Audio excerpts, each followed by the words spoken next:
The modern human body is no longer a biological temple. It is a leveraged asset on the verge of a margin call. By the end of this session, you will understand why healthcare is a misnomer for sickness management and why the fiat food system is designed to turn your metabolism into a death spiral of inflammation and insulin resistance. We are going to expose the biological inflation data, the precise way that seed oils, processed sugars, and synthetic estrogens act like printed money in your bloodstream, creating a temporary illusion of energy while destroying the structural integrity of the system. I will reveal the medical rent-seeking metrics, proving that the pharmaceutical industry views a cured patient as a lost customer. You'll see how the mumbling of the body positivity movement is a psychological operation designed to normalize systemic failure. Before we close, I'll hand you the audit of the flesh protocol, the exact method to liquidate your biological liabilities and return to the hard standard of metabolic sovereignty. If your energy depends on a stimulant and your sleep depends on a sedative, you're already bankrupt. Drop and give me 20. Let's look at the balance sheet of your blood. The fundamental error of the soft man is treating his body like a fiat currency. He believes he can print energy out of thin air using caffeine and sugar. This is metabolic quantitative easing. Every time you consume the standard Western diet, you are injecting fake value into your system. The sugar provides a spike, the bull market, followed by an insulin crash, the recession. Over time, your cells become insulin resistant. This is the biological equivalent of hyperinflation. Your cells stop listening to the signal because the signal has lost its value. You have to shout louder, produce more insulin, just to maintain the status quo. Eventually, the pancreas goes bankrupt, type 2 diabetes. The system loves this cycle because a diabetic is a perpetual renter of medical technology. You become an annuity stream for big pharma. This is the financialization of inflammation. Think about the acoustic rot inside your gut. The microbiome is the population of your internal territory. In the architect's body, this population is a disciplined army that converts fuel into power. In the soft man's body, the microbiome is a riot. It is colonized by opportunistic bacteria that thrive on sugar and processed sludge. These bacteria send chemical signals to the vagus nerve, demanding more fiat food. You think you are hungry, but you are actually being lobbied by a parasitic internal faction. This internal mumbling creates brain fog, lethargy, and a lack of tactical will. You cannot make sovereign decisions because your biological board of directors has been compromised. You are a puppet of your own parasites. The healthcare system is the central bank of biology. It does not deal in hard assets, cures. It deals in derivatives, symptom management. When you go to a doctor with high blood pressure or anxiety, they do not ask about the structural integrity of your life. They do not ask about your lack of physical friction or your toxic inputs. They write a script. This prescription is a subprime loan. It masks the problem today by borrowing health from tomorrow. You feel better for a month, but the underlying structural deficit grows. Eventually, the side effects require a second pill, then a third. You are caught in a debt spiral. You are paying interest, side effects plus cost on a principle that never gets paid down. You have become a biological serf. The architect requires the gold standard of health. You must reject the fiat biology. You treat your body as a hard asset. This means you stop importing inflationary foods. You eliminate the seed oils, the currency debasement, and the processed sugars, the fake stimulus. You return to hard money nutrition, meat, eggs, animal fats, and raw produce. This is Austrian economics for the metabolism. It is stable, it is dense, and it holds its value. You stop outsourcing your health to the central planners in white coats. You become the chief risk officer of your own biology. You use pain as market signal, not as something to be silenced with a pill. Pain tells you where the structure is weak, so you can reinforce it. The soft men will tell you that you are extreme or orthorexic. They will mumble about balance and enjoying life. Let them. Their enjoyment is the dopamine hit of a rat pushing a lever. They are heading toward a biological crash that no insurance policy can bail out. You are the architect. You are building a body that is anti-fragile. You are moving from the boom and bust cycle of the sugar addict to the steady state of the predator. Reclaim your metabolism. The system wants you inflamed, addicted, and profitable. You stay lean, clear,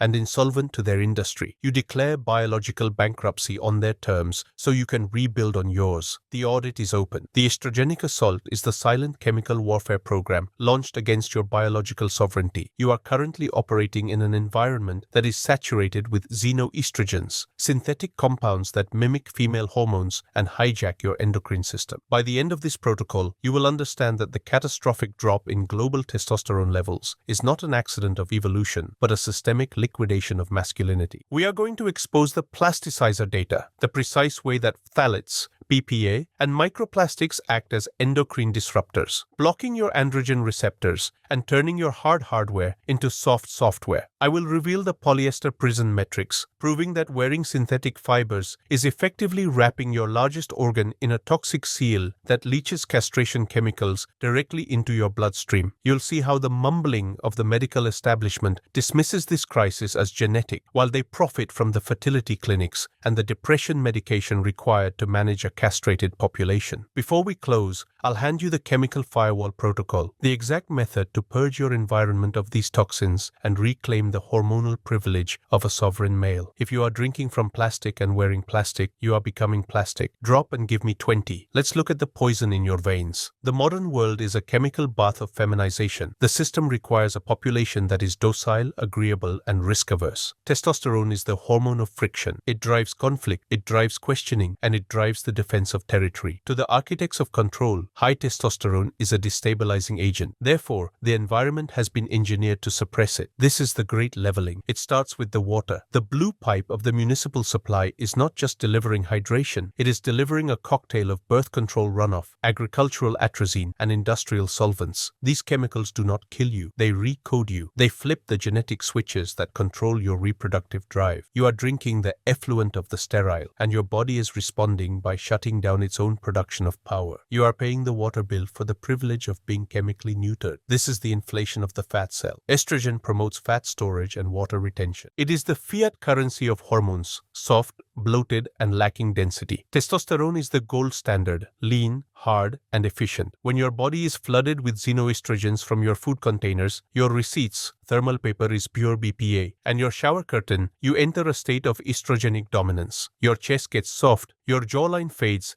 and your drive to conquer is replaced by a drive to consume comfort. The system loves this. A fat, estrogenic man is a high-volume consumer. He buys more food, more entertainment, and more medical services. He is biologically incapable of the physical austerity required to build a war chest. He is trapped in the body of a consumer, unable to access the spirit of a creator. Think about the uniform of the slave. Look at the label on your shirt: polyester, nylon, acrylic. These are plastics derived from petroleum. When you heat these materials through body heat or friction, they off-gas volatile organic compounds directly into your pores. The soft man wears performance fabrics because they are cheap and stretchy. The architect wears natural armor: cotton, wool, linen, leather. These are materials that breathe, that do not disrupt your electric charge, and that do not poison your blood. The transition to natural fibers is not a fashion statement, it is a tactical detox. You are removing the chemical film that covers 90% of your body. You are allowing your skin to function as an organ of elimination rather than an organ of absorption. The acoustic rot of the media tells you that sperm counts are dropping due to climate change or stress. This is a lie designed to hide the architecture of toxicity. The truth is found in the receipts, literally. Thermal paper receipts contain enough BPA to spike your estrogen levels significantly if handled after using hand sanitizer. The plastic lid on your hot coffee acts as a drip feed of phthalates. The fragrance in your laundry detergent is a proprietary blend of endocrine disruptors. You are being attacked from every angle: dermal, oral, and respiratory. This is total war on the androgen receptor. The system is trying to close the gate that allows testosterone to enter your DNA and signal the creation of a man. If the receptor is blocked by a plastic molecule, the signal never arrives. You have the potential, but you lack the key. To the architect, chemical purity is defense. You must implement the endocrine firewall. The filtration mandate: you never drink tap water again. You use a reverse osmosis system or a heavy-duty gravity filter. You strip the water of the city's mumbling. The plastic purge: you remove all plastic from your food chain. No Tupperware, no plastic water bottles, no non-stick pans. PFAS are forever chemicals. You cook on iron, steel, or glass. You store in glass. You eat with steel. You treat plastic like radioactive waste. The textile shift: you burn the polyester. You rebuild your wardrobe with natural fibers. You let your body breathe the air of the hard world. The sweat protocol: because these toxins are stored in your fat cells, you must force them out. You use the sauna. You engage in high-intensity kinetic output. You manually flush the system. The soft men will call you paranoid. They will sip their soy lattes from plastic cups while wearing yoga pants and wonder why they feel depressed and anxious. They will go to the doctor for an SSRI, not realizing that their depression is a biological signal that their masculinity is dying. Let them. They are the end-stage users of a toxic grid. You are the architect. You are building a biological fortress. You are clearing the signal so that your DNA can remember what it is like to be a man. Reclaim your blood. The system wants you soft, sterile, and synthetic. You stay hard, fertile, and organic. You kill the plastic. You inhabit the hormonal sovereignty. The audit of your environment is now mandatory. Part 3. The dopamine detox. Reclaiming the neural hardware. The war for your mind is not being fought with bullets, propaganda, or ideology. It is being fought with neurochemistry. By the end of this session, you will understand that your inability to focus, your chronic lack of motivation, and your pervasive sense of grayness are not character flaws. They are the calculated results of a dopaminergic hijacking executed by the architect of extraction. We are going to expose the neural inflation data, the precise mechanism by which the digital grid floods your synaptic gaps with cheap dopamine, creating a state of hyperinflation that renders your brain's reward system insolvent. I will reveal the receptor downregulation metrics, proving that your addiction to the scroll, the click, and the notification has physically atrophied your prefrontal cortex, turning your executive function into a vestigial organ. You will see how the mumbling of the entertainment industry is a tactical weapon designed to keep you in a Skinner box of random rewards, ensuring you never accumulate the neural capital required to build a sovereign life. Before we close, I'll hand you the neural reset protocol, the exact method to endure the agony of the boredom withdrawal and upregulate your receptors until you regain the laser focus of a predator. If you cannot sit in a chair for 60 minutes without reaching for a digital pacifier, you are not a man, you are a peripheral device. Drop and give me 20. Let's audit the circuitry of your soul. The mechanics of neural inflation. To understand why you are broken, you must understand the currency of the brain. Dopamine is not pleasure. Dopamine is drive. It is the molecule of pursuit. In the ancestral environment, dopamine was released in small, expensive amounts to motivate you to hunt, to build, and to procreate. It was the biological payment for high-friction effort. You had to walk miles to find berries. You had to track a beast for days to eat meat. You had to build a shelter to find warmth. The reward was commensurate with the struggle. This balance kept your receptor density high and your motivation stable. The modern grid is a counterfeiting operation. The smartphone, the video game, the pornographic site, and the fast food engineer have all cracked the code of your biology. They have figured out how to trigger the release of massive amounts of dopamine with zero friction. When you scroll TikTok, you are getting the dopamine hit of finding a new resource without moving your legs. When you watch pornography, you are getting the dopamine hit of mating with a high-value partner without the risk or effort of courtship. When you eat a donut, you are getting the dopamine hit of caloric abundance without the hunt. This creates neural hyperinflation. Just as printing trillions of dollars devalues the currency, flooding your brain with cheap dopamine devalues the signal. Your brain, trying to maintain homeostasis, responds by down-regulating its dopamine receptors. It effectively burns the bridges to stop the flood. This is why you feel numb. This is why simple tasks feel like climbing Everest. This is why the sunset doesn't look beautiful anymore. You have battered your own hardware into submission. You require a super stimulus just to feel normal. You are not depressed. You are dopaminergically bankrupt. You are a junkie looking for a fix in a world that is designed to sell you the needle. The attention economy is a slave trade. The soft men talk about the attention economy as if it is a marketplace of ideas. It is not. It is a behavioral extraction. The engineers in Silicon Valley are not building tools. They are building digital slot machines. They use variable reward schedules, the same psychological mechanism used in casinos to keep you hooked. When you pull down to refresh your feed, you don't know what you're going to get. Will it be a funny video? A shocking news story? A validation from a stranger? This uncertainty releases more dopamine than a guaranteed reward. It keeps you in a loop of anticipation. This loop is the gallows of the will. While you are stuck in the loop, you are biologically incapable of deep work. Deep work requires the ability to sustain attention on a single low-stimulation object for hours at a time. This is the only state in which complex problems are solved and empires are built. But your brain has been trained to expect a context switch every 15 seconds. You have developed ADHD by design. You cannot read a book because the pages don't flash. You cannot listen to a lecture because there are no jump cuts. You cannot build a business because the feedback loop is too slow. The system loves this state of fragmented consciousness. A man who cannot cannot focus is a man who cannot resist. If you cannot hold a thought for more than a minute, you cannot form a coherent worldview. You cannot plan a revolution. You cannot execute a 5-year strategy. You are trapped in the eternal now of the feed, reacting to stimuli rather than creating reality. You have become a reactive node in the server farm. You process the data they feed you, you generate the outrage they want, and you buy the products they advertise. You are not the customer. You are the product being sold to the advertisers, and your attention is the raw material being mined. The pornography loop, the castration of ambition. There is no greater weapon in the arsenal of the soft world than high-speed internet pornography. It is the ultimate biological hack. Your brain cannot distinguish between pixels on a screen and a real-world mate. When you engage in the pornography loop, you are tricking your primal hardware into believing that you are the most successful reproductive male in history. You are seeing hundreds of naked women. You are mating with all of them. This triggers the Coolidge effect on a nuclear scale. The biological drive to conquer and build is fundamentally rooted in the drive to secure reproductive access. When the brain thinks it has already secured unlimited access, it kills the drive. Why build a citadel if you already have the harem? Why take risks in business if you are already the alpha? This is chemical castration. It drains the sexual transmutation energy that Napoleon, Tesla, and Jobs used to bend reality. Furthermore, it destroys your social calibration. You become habituated to hyper-normal stimuli. Real women, with their flaws, their personalities, and their requirements for emotional connection, become low dopamine objects. They cannot compete with the edited, airbrushed, and extreme variety of the screen. This leads to erectile dysfunction, not of the body, but of the mind, and social anxiety. You feel shame because deep down, your spirit knows you are a fraud. You are a voyeur in the arena of life, watching other people live while you sit in the dark. The architect creates, the coomer consumes. You cannot be both. The anhedonia trap and the grey world. The final stage of neural inflation is anhedonia, the inability to feel pleasure. The soft men go to the doctor and get diagnosed with clinical depression. They are given SSRIs, serotonin reuptake inhibitors, which simply flatten the emotional landscape further. But the root cause is not a serotonin deficiency. It is a dopamine burnout. When your receptors are fried, the world turns grey. You lose the spark. You look at your goals and they feel empty. You look at your hobbies and they feel like chores. This is the body's protective mechanism. It is screaming at you to stop the overstimulation. It has shut down the intake valves because the pressure was too high. In this state, you are vulnerable to nihilism. If nothing feels good, then nothing matters. This is the spiritual rot of the modern age. It is why we see a generation of men who have checked out. They are not lazy. They are biologically broken. They are lying in the ruins of their own reward systems, waiting for a signal that will never come because they have destroyed the receiver. The system feeds on this nihilism. It sells you comfort as a substitute for joy. It sells you safety as a substitute for adventure. It turns you into a maintenance man, keeping the machine running while waiting for death. The neural reset protocol, embracing the void. To reclaim your hardware, you must do the one thing the system fears most, nothing. You must enter the dopamine fast. This is not a trend. It is a medical intervention. You must cut the supply of cheap dopamine to zero. Phase 1, the severing. Days 1 to 7. You go cold turkey. No social media, no video games, no pornography, no processed sugar, no alcohol, no drugs. You strip your life down to the biological essentials: sleep, water, meat, movement, and work. The withdrawal. It will be agony. You will feel an intense itch in your brain. You will pace the room. You will feel bored, anxious, and irritable. This pain is good. This pain is your receptors screaming for their fix. It is the feeling of the parasite starving, the boredom. You must learn to sit in a chair and stare at a wall. You must reacquaint yourself with the sensation of time passing slowly. Boredom is the incubator of creativity. It is only when the brain is starved of external input that it begins to generate internal output. Phase 2, the resensitization, days 8 to 30. As the artificial noise fades, the signal begins to return. The return of color. You will notice that food tastes better. The sun feels warmer. Music sounds deeper. Your receptors are beginning to upregulate. They are growing back, looking for signal. The return of drive. You will start to feel a natural urge to do things. Not because you have to, but because you want to. The barrier to high-friction tasks will lower. Reading a book will become pleasurable. Lifting a heavy weight will feel rewarding. You are switching from consumer mode to producer mode.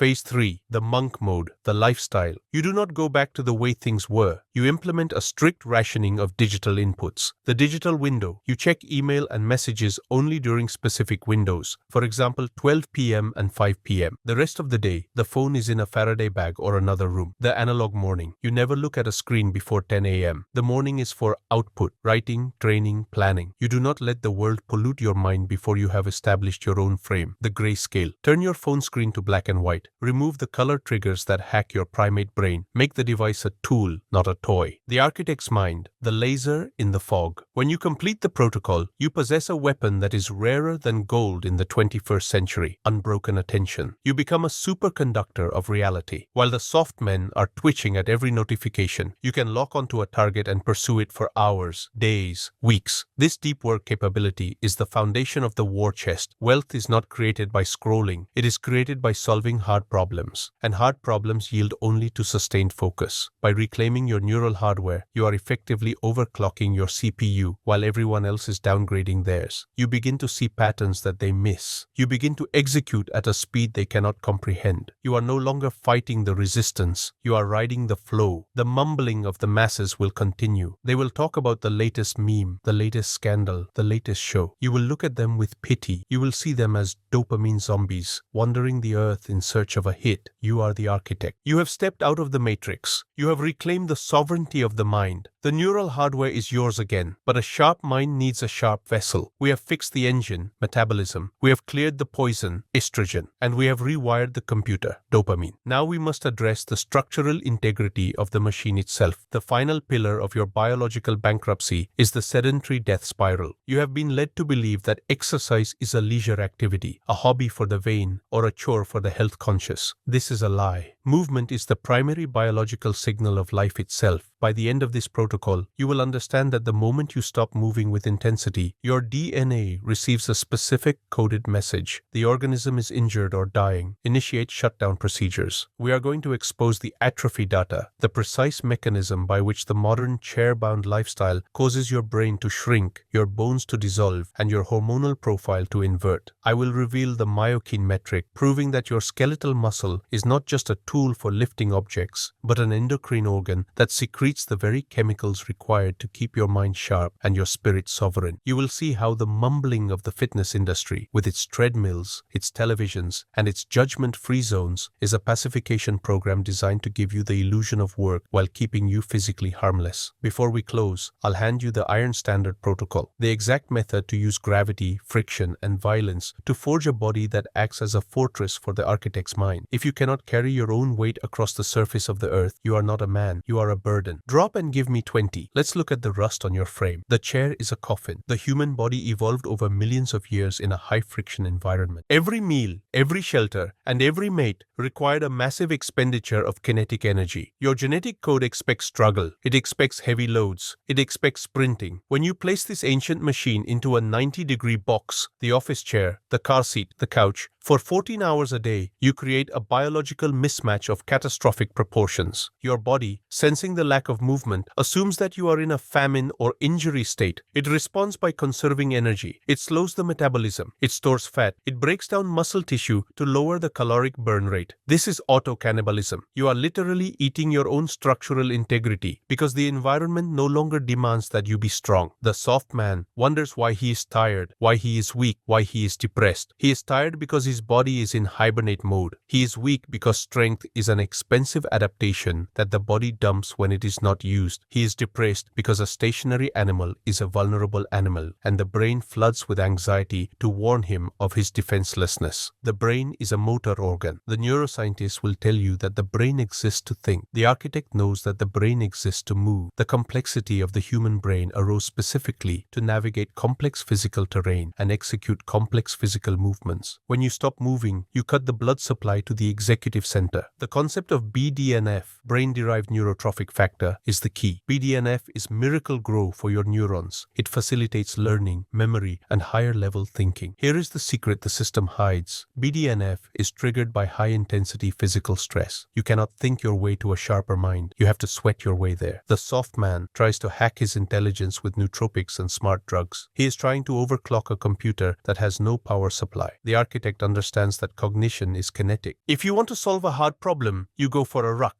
If you want to break a mental block, you lift heavy iron. You use the body to jumpstart the mind. The fog you feel is not a lack of caffeine, it is a lack of blood velocity. Gravity is the forge. The soft world tries to eliminate gravity. They give you elevators, escalators, and cushioned shoes. They want you to float through life without feeling the weight of the earth. This lack of gravitational loading leads to skeletal insolvency. Wolff's law states that bone grows in response to the stress placed upon it. Without the stress of heavy lifting, your bones become porous. You develop osteopenia, the skeleton of a bird. This is a structural liability. A man with weak bones is a man who breaks under pressure, both physically and metaphorically. The architect embraces gravity. You seek out the heavy things. You put the bar on your back. You pick up the stone. You engage in the war against the downward force. This struggle compresses the bone, making it dense and unbreakable. It signals to the marrow to produce more red blood cells, more immune cells, more life. The gym is not a place to tone, it is a place to armor the skeleton. When you lift heavy, you are telling your body, I'm under crushing weight, I need to be harder to kill, and the body obeys. The violence of action. The system wants you to exercise. Exercise is a hamster wheel. It is repetitive, low-intensity movement designed to burn off the guilt of the standard Western diet. It is jogging, the gait of the coward, the pace of the prey. The architect does not exercise. The architect trains. Training has a purpose. It has a target. You are training for combat efficacy.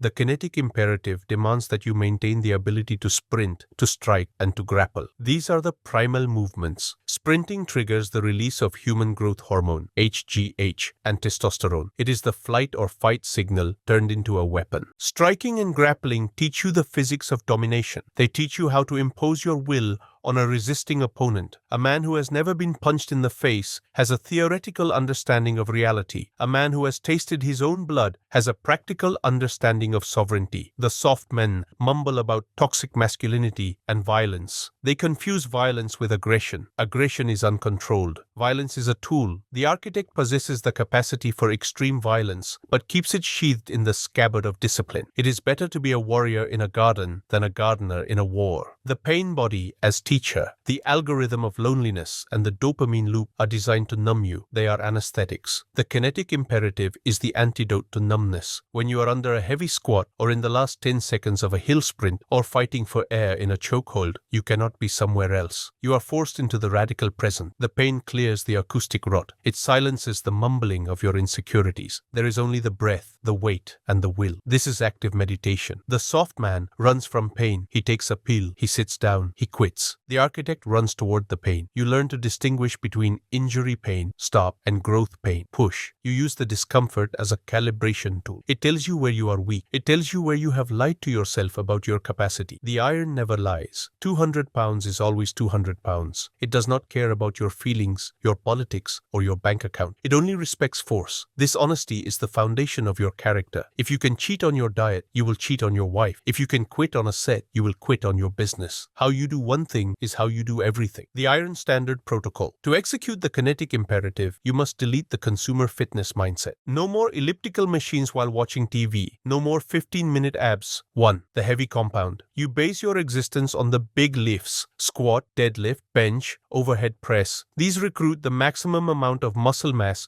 and trigger the maximum hormonal response. You lift heavy 1 to 5 reps to build density. 2. The anaerobic burst. You sprint, hills, sleds, or track. You go 100% effort for short durations. You simulate the hunt. This strips the estrogenic fat and builds the metabolic engine. 3. The combat reality. You join a gym where people sweat on each other. BJJ, Muay Thai, boxing. You learn to handle another man's weight. You desensitize yourself to physical conflict. You kill the fear of contact. 4. The active recovery. You walk everywhere. You reject the convenience of the car for short trips. You carry your groceries. You take the stairs. You keep the lymphatic system moving. The reclaiming of space. The ultimate goal of the kinetic imperative is to become a man who occupies space. The soft man shrinks. He hunches over his phone. He folds inward. He tries to be invisible. The architect expands. Your posture opens. Your chest is armored. Your gait is purposeful. When you walk into a room, your physical presence changes the energy. You are a kinetic hazard to the system because you are harder to kidnap, harder to intimidate, and harder to kill. You have turned your biology into a hard asset. You have paid off the metabolic debt. You have detoxed the mind. Now you have forged the vessel. The bankruptcy of biology is over. You have audited the flesh. damage, and you have found the errors. You have stopped the bleeding. You have begun the reconstruction. The system wants you frail, medicated, and compliant. You stay strong, drug-free, and dangerous. You kill the chair. You inhabit the temple of iron.